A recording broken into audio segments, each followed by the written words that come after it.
بسم الله الرحمن الرحيم الحمد لله رب العالمين وبه نستعين على أمور الدنيا والدين والصلاة والسلام على أشرف الأنبياء والمرسلين سيدنا محمد وعلى آله وصحبه أجمعين أما بعد الحمد لله. Kita bersyukur kepada Allah Subhanahu wa taala menganugerahkan kepada kita pada malam hari yang berbahagia ini untuk berada dalam satu acara melalui Zoom dalam perhimpunan, dalam majelis ilmu, majelis zikir, majelis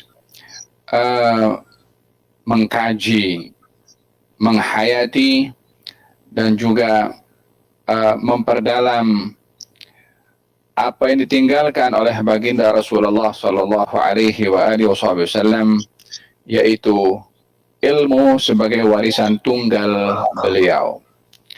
Alhamdulillah, harapan kita dan doa kita kepada Allah, moga-moga majlis pada malam hari ini adalah majlis yang diberkati oleh Allah, majlis yang diturunkan rahmat oleh Allah, mengkaji, majlis yang menghayati oleh para malaikat, majlis yang diturunkan sakinah. Alangkah perlunya di akhir-akhir ini kita memerlukan sakinah, ketenangan dari Allah Subhanahu wa taala. Walaupun perhimpunan kita pada malam hari ini melalui Zoom, akan tetapi al-madad ala qadr al-mashhad, pemberian itu bergantung kepada bagaimana baik sangka kita kepada Allah Subhanahu wa taala. Baik sangka kita, masyhad kita kepada Allah pada majlis pada malam hari ini seakan-akan kita berada dalam satu majlis bersemuka dalam taman syurga, ketenangan dari Allah. Pada keadaan seperti itu akan dihantarkan oleh Allah as-sakinah, rahmah dan juga para malaikat. Amin, amin, amin. Terima kasih kepada semua yang hadir pada malam hari ini. Saya difahamkan dalam Zoom sudah penuh dan juga melalui Telegram. Alhamdulillah, mudah-mudahan semuanya dalam majlis yang sama. Al-ibrah bil qulub, yakni yang paling utama adalah apa kita punya perasaan dalam hati ini. Itulah yang dinilai oleh Allah. Maka saya ingatkan kepada saya sendiri dan kepada semua yang hadir untuk meluruskan niat dan juga mengharapkan moga-moga Allah Subhanahu wa taala pandang hati kita, karena yang akan dilihat oleh Allah adalah hati seorang hamba.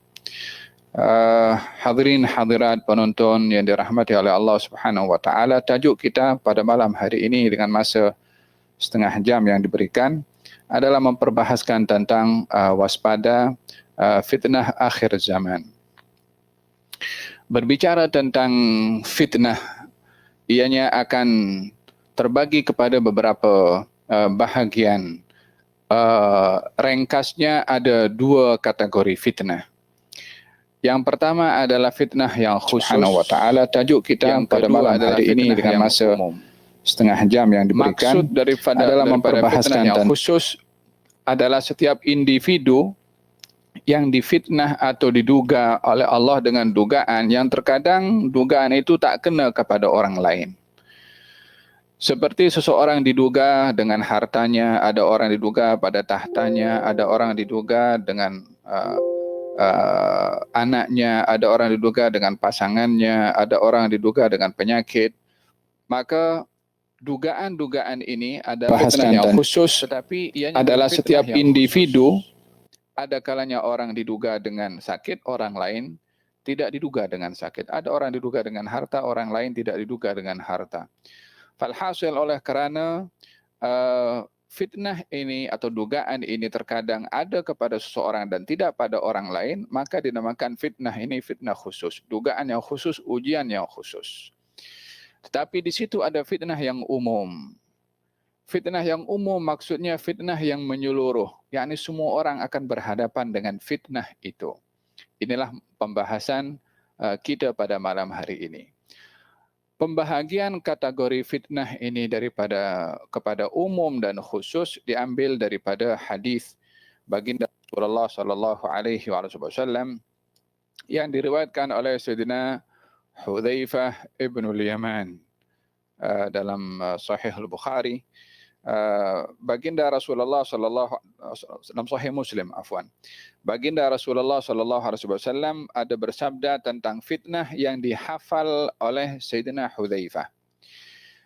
Satu hari ketika berada di hadapan Sayyidina Umar bin Khattab radhiyallahu anhu, Sayyidina Hudzaifah berada bersama dengan beberapa sahabat di hadapan Sayyidina Umar bin Khattab, lalu Sayyidina Umar bertanya, siapa di antara kamu yang ingat dan hafal hadis tentang fitnah yang disabdakan oleh Nabi? Kemudian dijawab, adakah yang dimaksudkan itu fitnah seorang lelaki terhadap anak dan keluarganya? Adalah fitnah itu fitnah kepada lelaki pada anak dan istrinya, lelaki yang diduga pada anaknya, lelaki yang diduga pada istrinya, lelaki yang diduga pada hartanya. Adakah itu yang dimaksudkan? Katanya fitnah yang seperti ini boleh dihapus kesilapan dan dosanya dengan perbuatan amal saleh. Tetapi yang saya maksudkan adalah fitnah yang dahsyatnya umpama ombak di lautan. Ombak ini adalah perumpamaan yang diberikan oleh Sayyidina Umar tentang fitnah. Fitnah ini umpama ombak. Ombak ini kiasannya, tashbihnya, yakni kalau diberikan perumpamaan pada ombak, imma menunjukkan dahsyatnya atau menunjukkan ombak itu kan bercampur satu dengan yang lain. Jadi ombak yang bercampur itu menunjukkan perumpamaan dengan ombak pada fitnah adalah bercampur aduknya fitnah sehingga orang tak boleh beza mana betul mana salah. Maka diberi gambaran di sini fitnah umpama ombak pada lautan. Maka katanya, ya benar, itu yang saya maksudkan, kata beliau.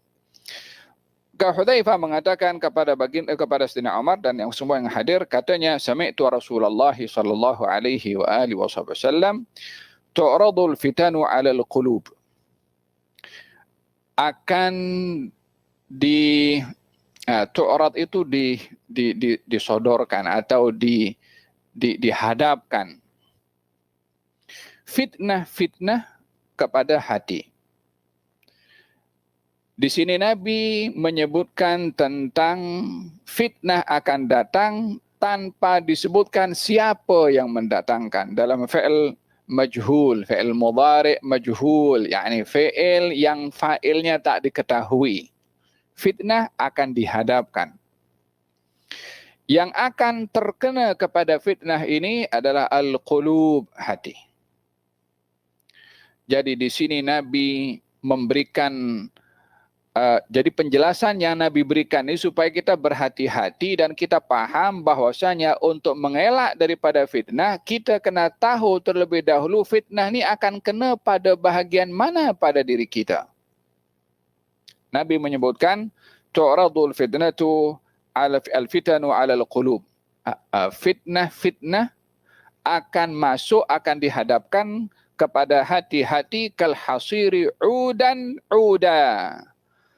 Akan masuk ke dalam hati, dihadapkan kepada hati, dimasukkan ke dalam hati, umpama tikar satu demi satu pada bahagian tikar itu.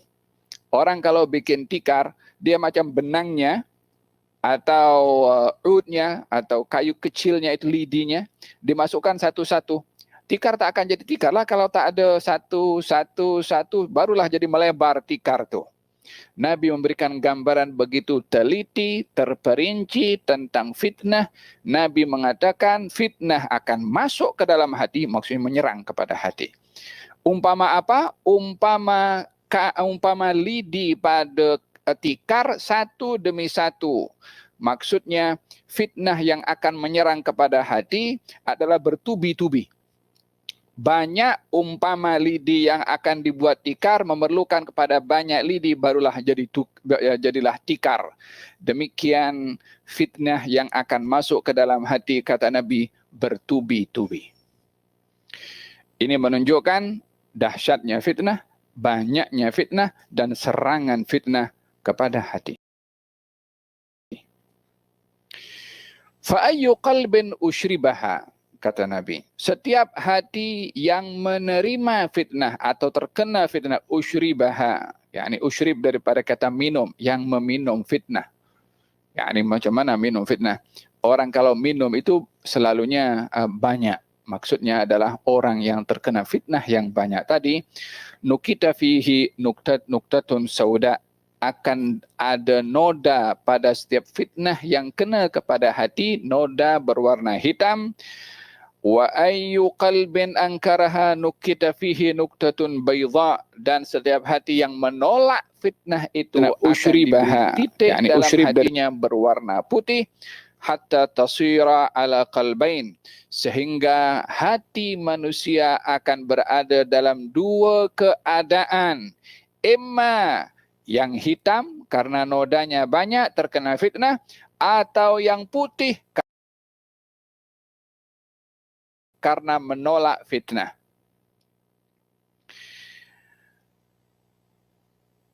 Ala abyad mithla as-safa fala tadurruhu fitnatun ma damat as-samawati wal ard, wal akhar aswad murbadan kal kauzim mujakhian.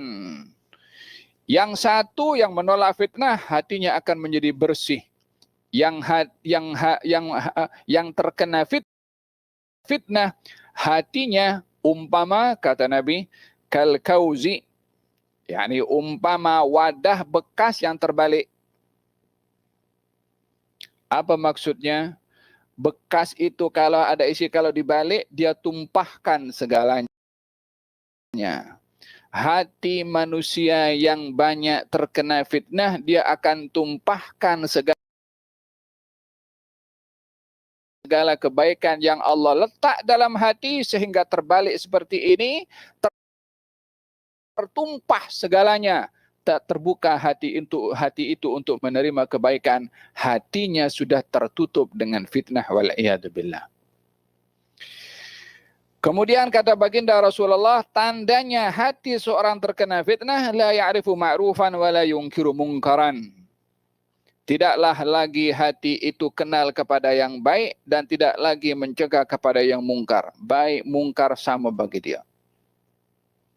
Illa ma usyriba min hawah, kecuali hanya mengikut kehendak daripada hawa nafsu.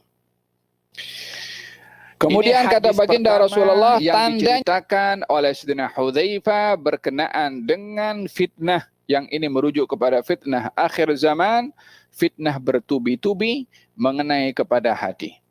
Apa pada zaman ini yang tidak bertubi-tubi menyerang kepada hati kita melalui pandangan kita, melalui pendengaran kita? Setiap hari kita tengok daripada kita punya handphone, setiap hari at least paling tidak nampak gambar yang tak pakai tudung, nampak aurat, macam-macam. Itu yang kita nampak, belum yang kita dengar. Kita pun tak dengar apa-apa hal yang mungkar. Lalu di tepi jalan dengar hal yang mungkar juga. Buka handphone pun suara perkara yang mungkar juga. Yang kita lihat banyak perkara yang mungkar. Dalam satu hari ini berapa kali kita punya mata melihat kepada hal yang mungkar? Bukankah itu umpama fitnah yang bertubi-tubi menyerang kepada kita punya hati melalui penglihatan kita dan juga melalui pendengaran kita? Berapa banyak hati ini terkena daripada fitnah setiap hari, sehingga hati ini nampak kepada benda yang mungkar macam perkara biasa. Dah tak tergerak pun, ini mungkar. Walaupun depan kita berlaku perkara yang mungkar. Oleh sebab yang demikian, baginda Rasulullah sallallahu alaihi wasallam memberikan kepada kita beberapa petuah untuk terselamat daripada fitnah. Di antaranya adalah doa. Oleh kerana dahsyatnya fitnah ini, Nabi mengajarkan kepada kita tips untuk terselamat daripada fitnah adalah dengan berdoa kepada Allah Subhanahu wa taala. Baginda satu hari ketika berada dengan para sahabat, kata baginda Rasulullah, ta'awwadhu billahi. Berlindunglah kamu kepada Allah daripada fitnah adab kubur. Mereka mengatakan, kami berlindung kepada Allah daripada fitnah adab kubur. Kemudian Nabi bersabda lagi, ta'awwadhu billahi minan nar. Berlindunglah kamu kepada Allah daripada api neraka. Kami berlindung kepada Allah daripada api neraka. Kemudian Nabi bersabda, ta'awwadhu billahi minal fitan ma dhahara minha ma batan. Berlindunglah kamu kepada Allah daripada fitnah yang nampak dan tidak nampak. Oh, fitnah pun ada yang nampak dan tidak nampak. Mereka mengatakan, ta'awwadhu billah minal fitan ma dhahara minha ma batan. Kemudian Nabi terakhir mengatakan, berlindunglah kamu daripada fitnahnya Dajjal. Maka mereka mengatakan, kami berlindung kepada Allah daripada fitnahnya Ad-Dajjal. Dan ini adalah satu bimbingan pertama daripada Nabi SAW untuk kita terlindungi daripada al-fitnah. Setelah Nabi menjelaskan fitnah yang berlaku dan apa yang diserang oleh fitnah, yaitu hati, Nabi memberikan gambaran lagi bagaimana dahsyatnya itu fitnah dengan beberapa uraian. Katanya dalam hadis Nabi Muhammad SAW, beliau bersabda, Asyrafan Nabi sallallahu alaihi wa alihi wasallam ala utumin minal atam. Nabi dalam musafir, masa nak kembali ke Madinah, naik anak bukit. Dalam perjalanan itu ada beberapa anak bukit, naik turun macam tu. Ketika menghampiri salah satu anak bukit berhampiran dengan Madinah, pada saat meninggi di atas anak bukit, nampak rumah-rumah masyarakat di Madinah. Dari tempat bukit tadi. Kemudian Nabi bersabda, hal tarawna ma ara? Adakah kamu nampak apa yang aku nampak? Nabi nampak sesuatu yang lain, untuk para sahabat nampak rumah. Kata baginda Rasulullah, inni aral fitanan taqa khilala buyutikum mawaqi'al qatar. Saya nampak fitnah-fitnah akan menjatuhi pada celah-celah rumah kamu, umpama jatuhnya air hujan yang juga masuk melalui celah-celah tersebut. Apa yang dimaksudkan dalam hadis ini? Nabi nampak fitnah melalui celah-celah rumah. Agaknya masa itu di Madinah rumahnya siapa? Adakah rumahnya Sayyidina Abu Bakar Siddiq? Wala rumahnya Sayyidina Umar bin Khattab? Wala rumahnya Sayyidina Uthman bin Affan? Wala rumahnya Sayyidina Ali bin Abi Talib? Wala rumahnya sahabat? Wala ahlul bait? Nabi berbicara tentang apa yang berlaku di akhir zaman, fitnah yang masuk dalam rumah. Digambarkan oleh Nabi umpama masuknya air hujan. Hujan itu kalau turun, ada yang tak kena ke? Semua kena. Macam tu juga fitnah yang akan masuk ke dalam rumah. Kalau dahulu kita nampak rumah mesti di atasnya antena, macam-macam antena lah. Ada antena kecil, antena panjang sikit, ada bulat, ada yang lagi besar. Hari ini lebih canggih lagi, tak payah antena lagi. Fitnah televisi. Fitnah handphone. Hari-hari dalam rumah disajikan pelbagai macam tayangan, baik itu bermula daripada tayangan kanak-kanak, remaja, dewasa, rumah tangga, dan juga hal-hal bisnes yang tidak terlepas daripada membentuk kepribadian.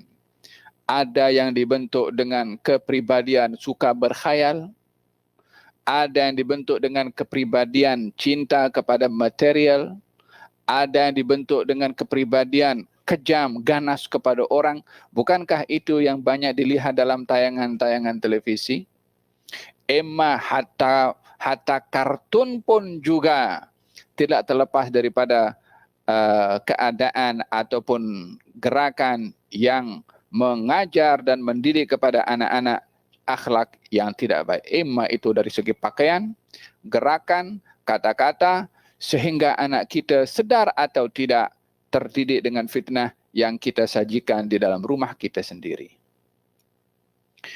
Nabi bersabda, aku melihat fitnah masuk ke rumah-rumah kamu umpama air hujan. Yakni masuk daripada setiap sudut. Hakadha baginda Rasulullah sallallahu alaihi wa alihi wasallam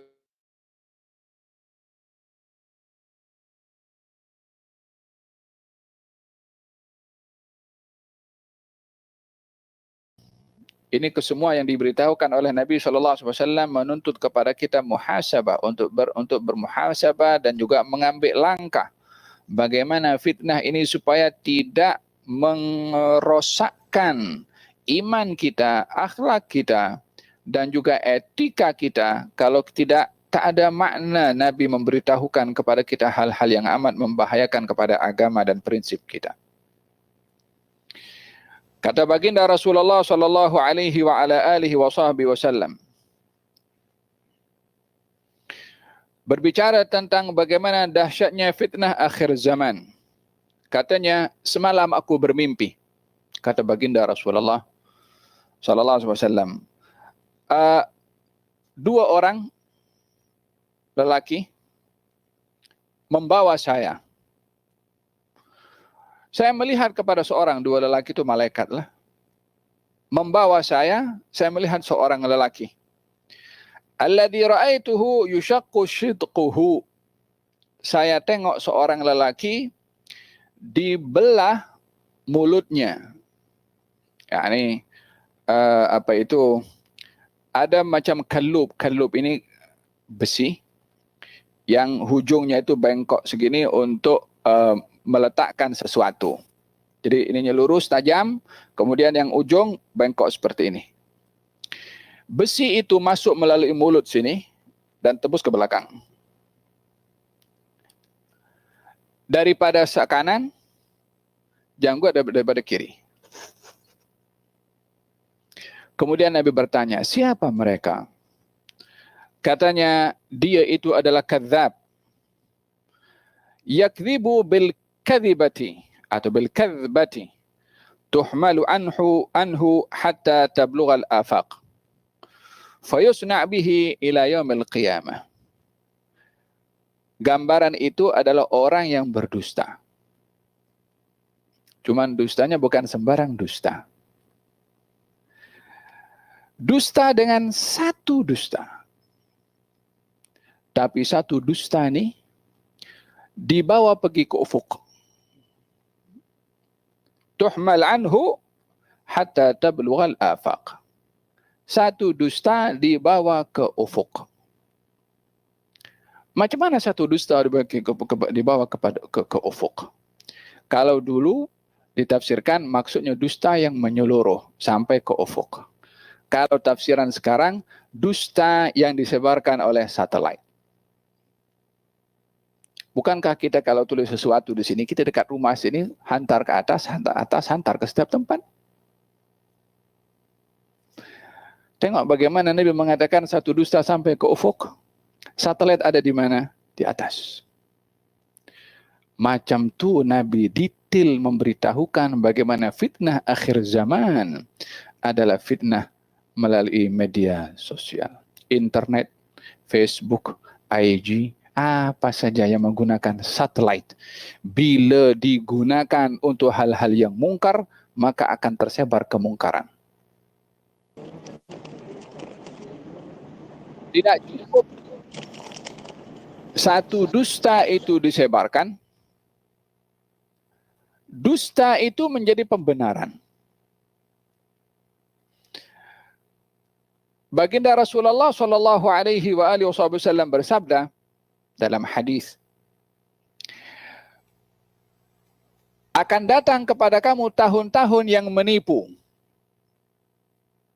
Di antaranya adalah yukadzab fiha as-sadiq wa yusaddaq fiha al-kadhib. Pendusta akan dianggap jujur dan orang yang jujur dianggap pendusta. Yukhawwan fiha al-amin wa yu'taman fiha al-kha'in. Penipu pengkhianah akan dianggap pemegang amanah, dan orang yang jujur dan amanah akan dianggap pengkhianah. Yakni mizan yang terbalik, timbangan yang terbalik, tidak lagi neraca yang sehat menjadi ukuran. Hari ini mungkar jadi ma'ruf, ma'ruf jadi mungkar. Tanpa segan orang memperjuangkan kebatilan walaupun jelas ianya perkara yang batil. dengan pakaian-pakaian yang menipu dan memalsukan, dengan dasar kebebasan bersuara, kebebasan hak pribadi, hak privasi, kebebasan untuk mengungkapkan satu pendapat dan seterusnya, yang menjadi pakaian kepada perkara yang mungkar dan perkara batil. Demikian Rasulullah sallallahu alaihi wa ala alihi wasallam. Terakhir daripada apa yang ingin saya sampaikan daripada fitnah akhir zaman, 4 perkara yang perlu untuk kita tahu yang disampaikan oleh Nabi sallallahu alaihi wa ala alihi wasallam. Kata baginda Rasulullah sallallahu alaihi wa ala alihi wasallam ketika ditanya tentang firman Allah Subhanahu wa taala, wahai orang-orang yang beriman, hendaklah kamu menjaga diri kamu sendiri, janganlah sampai menyesatkan kamu, janganlah sampai membahayakan kamu orang-orang yang sesat di antara kamu. La yadurrukum man dhalla idza tadaitum. Janganlah sampai membahayakan diri kamu orang-orang yang sesat selagi mana kamu ada dalam keadaan hidayah. Ini kalau kamu dapat hidayah, jangan peduli orang sesat. Katanya bagaimana kita akan membiarkan orang sesat kekal sesat? Mesti orang sesat itu diberikan hidayah supaya mendapat hidayah. Mesti orang sesat berbuat mungkar karena dicegah daripada kemungkarannya supaya dia berbuat ma'ruf. Bagaimana dalam ayat ini Allah berfirman jangan peduli kepada mereka yang sesat selagi kamu mendapatkan hidayah. Maka ditanya kepada baginda Rasulullah. Kata baginda Rasulullah, balik tamiru bil ma'rufan hau 'anil munkar. Teruskan kamu dalam mengajak kebaikan dan mencegah kemungkaran sehingga kamu nampak 4 perkara. 4 perkara ini fitnah akhir zaman yang kita perlu waspada. Kalau tadi diceritakan tentang fitnah akhir zaman, tentang dusta melalui media sosial. Kalau tadi dijelaskan bagaimana fitnah ini markasnya, sentralnya, serangannya adalah kepada hati. Kalau tadi dijelaskan oleh Nabi bagaimana fitnah ini serangannya bertubi-tubi, yakni satu kena belum settle satu datang yang kedua, macam orang tengah bikin tikar tadi. Belum lagi fitnah satu ini selesai, datang lagi yang kedua. Belum kedua selesai, datang yang ketiga. Sehingga menumpuk fitnah itu dalam kita punya hati, sehingga hati kita terbalik tadi. Waliyadzubillah. Lebih daripada itu, Nabi menjelaskan fitnah akhir zaman diringkaskan kepada 4 kategori.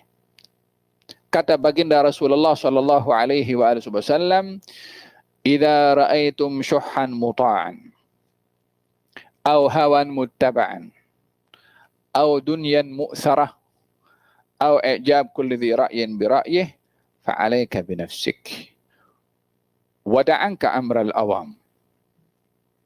Kalau kamu nampak 4 perkara,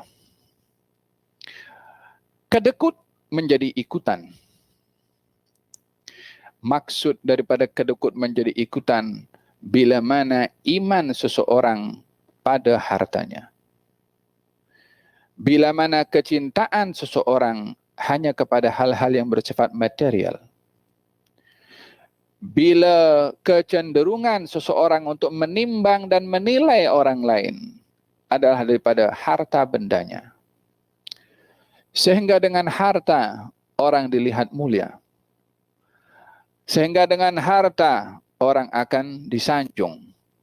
Sehingga dengan harta orang akan disegani. Sehingga dengan harta orang ditakuti. Sehingga dengan harta kita perlu untuk dekat dengan orang itu. Sehingga dengan harta menjadi platform untuk kita bergerak dengan sesiapa sahaja. Ukurannya material. Apa yang saya boleh dapat? Sehingga akhlak tolak tepi. Prinsip tolak tepi. Kejujuran tolak tepi. Agama tolak tepi. Sehingga penilaian orang hanya kepada harta bendanya. Hari ini ada satu kereta, esok nak beli satu kereta. Hari ini satu rumah, esok nak beli satu rumah. Hari ini satu handphone, esok nak tukar handphone yang baru.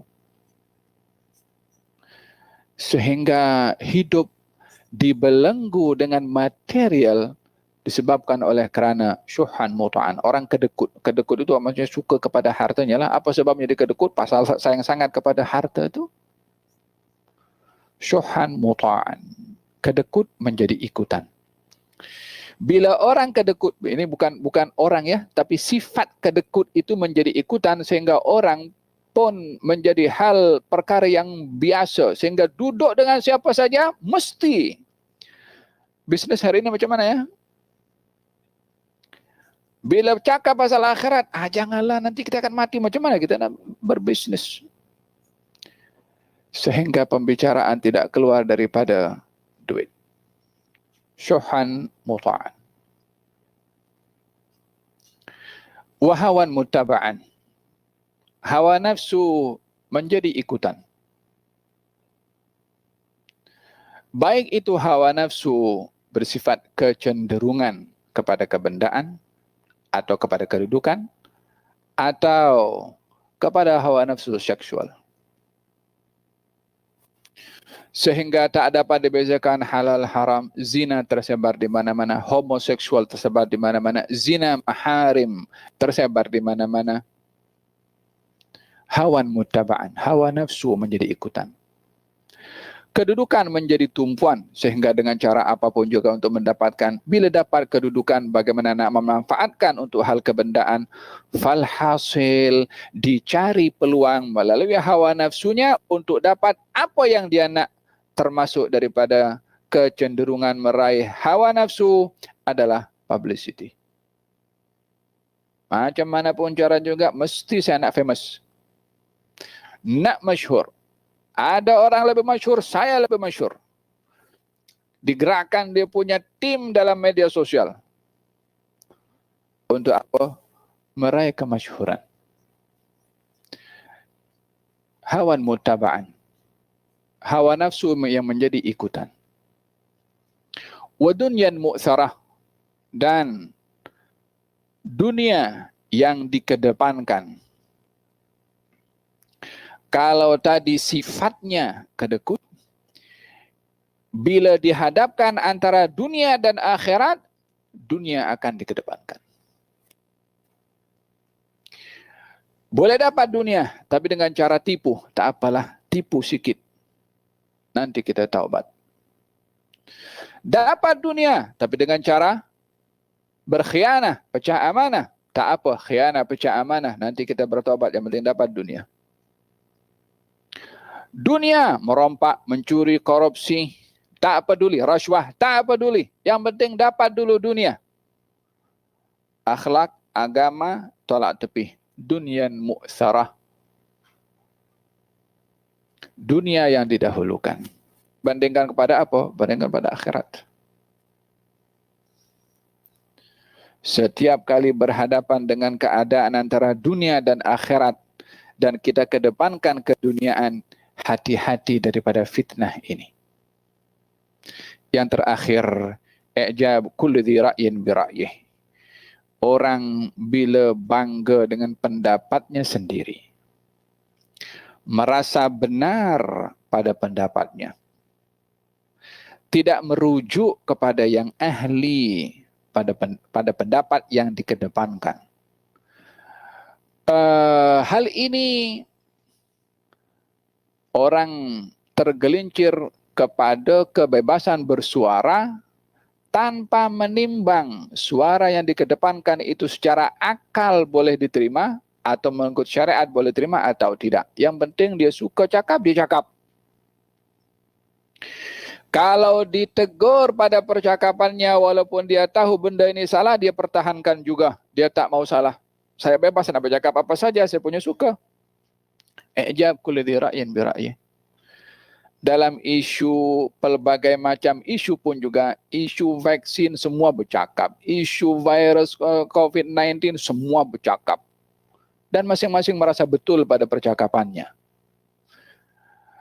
Tak cukup dalam isu-isu seperti ini, isu agama pun bercakap. Walaupun tak belajar agama. Walaupun belajar melalui 1-2 buku yang dibaca, seakan-akan sudah 100 buku yang dibaca untuk mengeluarkan pendapat dalam agama. sehingga masing-masing dengan dasar kebebasan bersuara tergelincir kepada fitnah yang Nabi peringatkan, i'jab kulli dzi ra'yin bi ra'yih. Hati-hati kamu daripada sifat merasa betul pada pendapatnya sendiri. Kata Nabi, thalathun muhlikat, 3 perkara yang membinasakan. Orang bersifat kedekut yang menjadi ikutan, hawa nafsu yang menjadi keutamaan, dan juga orang rasa benar pada pendapatnya sendiri. 3 ini adalah membinasakan. Hadirin hadirat yang dirahmati oleh Allah Subhanahu wa taala, demikian sedikit yang dapat saya uraikan berkenaan dengan fitnah akhir zaman yang menjadi tambih peringatan kepada kita bahwasanya yang akan diserang dengan fitnah adalah kita punya hati, yang perlu dijaga adalah kita punya hati. Yang menjadi serangan bertubi-tubi pada fitnah itu adalah bahagiannya selain daripada rumah kita, yaitu hati, rumah kita bersifat fisikal. Kita pun kena berhati-hati daripada tayangan yang kita berikan kepada kita punya anak-anak, kita punya keluarga, untuk kita berhati-hati program apa yang perlu ditayangkan kepada mereka dan boleh mereka lihat dan mana yang tidak. Ini harta kita yang paling berharga, kita punya keluarga, kita punya anak, ini lebih berharga daripada apapun harta yang kita miliki. Dan yang terakhir adalah berhati-hati daripada tergelincir daripada sifat-sifat yang diperingatkan oleh Nabi SAW. Sifat kecenderungan yang melampau kepada dunia, sikap mendahulukan dunia berbandingkan kepada akhirat, sikap rakus dan tamak memenuhi hawa nafsu, dan sikap merasa betul pada pendapatnya sendiri. Demikian hal-hal yang disampaikan oleh Nabi daripada fitnah akhir zaman. Kesimpulannya, waspadalah dengan apa yang disampaikan oleh Nabi daripada fitnah akhir zaman, dengan kita menjaga kita punya hati, memperbanyak berzikir kepada Allah, bertafakkur tentang Al-Quranul Karim, duduk dengan orang-orang yang baik, menghadiri majlis-majlis ilmu yang membentengi hati dan jiwa kita, serta membuka minda mengetahui hal-hal yang baik untuk kita lakukan, dan mengetahui hal-hal yang berbahaya untuk kita menghindarkan diri, dan juga berwaspada daripada fitnah akhir zaman dengan kita punya alat-alat yang ada dalam rumah kita. Maka dengan demikian kita akan terselamat daripada fitnah yang sangat membahayakan itu. Kita berdoa kepada Allah Subhanahu wa taala, moga-moga dalam majlis yang ringkas ini Allah Subhanahu wa taala jaga hati kita daripada fitnah yang bertubi-tubi, dan Allah pelihara hati dan jiwa kita daripada fitnah yang dahsyat umpama ombak yang dahsyat ini.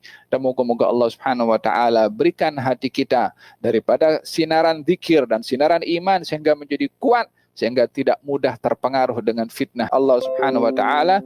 Dan moga-moga Allah Subhanahu wa taala berikan kepada kita hidayah dan taufik, dan moga-moga Allah Subhanahu wa taala lindungi hati kita, rumah kita, ahli keluarga kita, anak-anak kita daripada fitnah akhir zaman.